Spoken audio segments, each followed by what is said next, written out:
Hi friends, இது என்னன்னு பார்க்குறீங்களா? என் பையன் வந்து டியூஷன் படிக்கான். அங்கே வந்து டிராயிங் கிளாஸ் இருக்குது. அந்த டிராயிங் கிளாஸில் என் பசங்க பக்கத்தில் உள்ள பிள்ளைங்கள்லாம் வந்து வரைஞ்சிக்கிட்டு இருந்தாங்க. நாங்கள் போர்ட்லேயே வரைங்க, யார் அழகாக வரைகிறாங்க பார்ப்போம் அப்படின்னு சொல்லிட்டு நாங்கள் கேட்டதுக்கு எல்லா பிள்ளைகளும் எவ்வளோ ஆர்வத்தோடு வரைஞ்சிக்கிட்டு இருக்காங்க பாருங்கள். எனக்கு அவ்வளோ சந்தோஷமாக இருந்துச்சு. என் பையனும் அவ்வளோ அழகாக வரைஞ்சிக்கிட்டு இருந்தான். டெடிபியர் வரைகிறேன்னு சொல்லிட்டு வரைஞ்சான். நிறைய பிள்ளைங்க வீடு, சன்னு எல்லாம் வரைஞ்சிக்கிட்டு இருந்தாங்க. எனக்கு அது பார்க்கும்போது அவ்வளோ சந்தோஷமாக இருந்துச்சு. அதுக்கப்புறம் என்னென்னா, நாங்கள் வந்து காயலுக்கு போயிருந்தோம். அந்த காயலுக்கு போயிருக்கும்போது அங்கே வச்சு விளாண்டுக்கிட்டு இருந்தாங்க பிள்ளைங்கள்லாம். அது வந்து வாலிபால் விளாண்டுக்கிட்டு இருந்தாங்களா, அதான் பார்த்துக்கிட்டு இருந்ததுக்கு ஒரு கிளிப்பை எடுப்போமேன்னு சொல்லிட்டு எடுத்தோம்.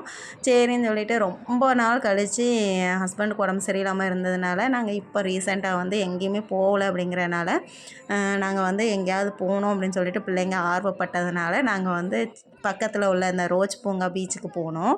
அங்கே பார்த்திங்கன்னா பக்கத்துலேயே இந்த கல்லுக்கெல்லாம் போட்டு வச்சு அந்த ஸ்டோன் மாதிரி நிறைய போட்டு வச்சு அந்த லாஸ்ட் வர எண்டிங் வர போயிட்டு அந்த இயற்கையெல்லாம் ரசிச்சுட்டு வரலாம் அப்படின்னு சொல்லிட்டு போட்டிருப்பாங்களே, அதில் பாதி கல் தண்ணியில் மூழ்கிடுச்சு போல் இந்த மலைக்கு. அதில் வேறு மீன் பிடிக்கிறதுக்கு வேறு அங்கே நின்றுட்டு இருந்தாங்களா. என் மூத்த பையன் அதிலேருந்து நான் நடந்து வரமாட்டேன், எனக்கு பயமாக இருக்குது அப்படின்னு சொல்லிவிட்டு அவன் ஸ்டார்டிங்லேயே நின்றுட்டான். சரி நில்லு, இங்கேயே நில்லு, நாங்கள் மட்டும் போயிட்டு வரோம் அப்படின்னு சொல்லிட்டு சின்னவன் வந்து அவ்வளோ சூப்பராக எனக்கு போகணும்பா, இன்னும் தூரம் போகணும், இன்னும் தூரம் போகணும்னு சொல்லிட்டு நடந்துக்கிட்டே இருந்தான். அங்கே வச்சு ஒரு சின்ன சின்ன கிளிப்ஸ் எல்லாம் எடுப்போமேன்னு சொல்லிட்டு எடுத்துக்கிட்டு இருந்தோம். ஆனால் அவனும் சளைக்காமல் லாஸ்ட் வரை எண்டிங் வரை வந்து அவன் இருந்துட்டு அதுக்கப்புறம் தான் ரிட்டன் போனான். மூத்தவன் அங்கேயே நின்னதுனால நாங்கள் வந்து அவனை வந்து ரொம்ப வந்து கம்பல் பண்ணலை. ஏன்னா திடீர்னு அவனுக்கே வலிக்கி விடுற மாதிரி மைண்டில் செட் ஆயிடுச்சுன்னா அதுக்கப்புறம் ரொம்ப கஷ்டமாயிரும். ஏன்னா அங்கே வந்து பீங்கானெல்லாம் உடச்சி போட்டு வச்சுருந்தாங்க, நிறைய பாட்டில்ஸ்லாம் உடஞ்சி போயிருந்துச்சு. நான் வேறு வெறுங்காலோட போயிருந்தேன், அதனால் கொஞ்சம் பயமாக தான் இருந்துச்சு. அதுக்கப்புறம் அங்கே போய் அங்கே கொஞ்சம் நடக்கிற மாதிரி ஸ்டேஜஸ்லாம் போட்டிருப்பாங்கல்ல, அதில் போய் நடந்துக்கிட்டு இருந்தோமா. அப்போ ஒரு கூத்து நடந்துச்சு. என்னென்னா கோவக்காய் செடி இருந்துச்சு. அந்த கோவக்காய் செடியை பார்த்துட்டு இருந்தேன்.